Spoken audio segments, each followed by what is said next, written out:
And this one looks like a really solid tile placement abstract war game. In this game, each player is going to have their own player screen, as well as 5 different leaders, and then 6 randomly drawn tiles that they're going to keep hidden behind their player screen. Both the tiles and leaders come in 5 different colors, and you're going to be earning victory points in each of those different colors, but then at the end of the game, only the color that you have the least of is going to tally up to equal your victory points. This is a really neat mechanism because it means that you're going to have to balance your effort for each of the different colors. The main board's made up of a hex grid with a few different types of terrain. Then there's also going to be some neutral tiles put out at the start of the game that are going to be the start of the different regions. On a player's turn, there's 5 different actions that they can perform, but they can only perform 2 of them. But you could also perform the same action twice.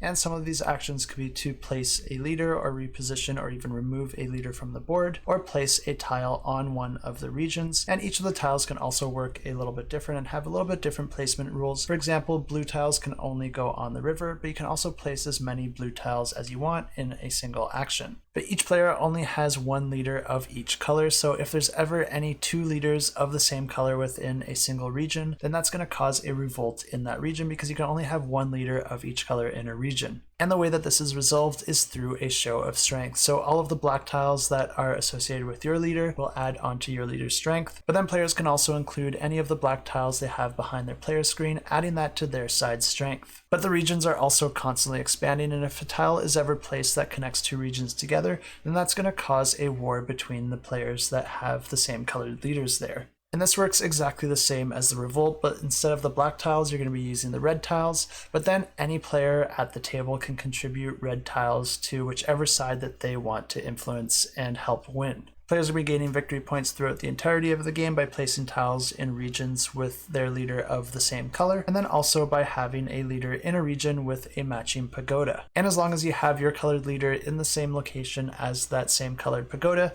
you're going to be gaining points for that every single round. The game continues like this, and then the player with the most victory points at the end of the game wins the game.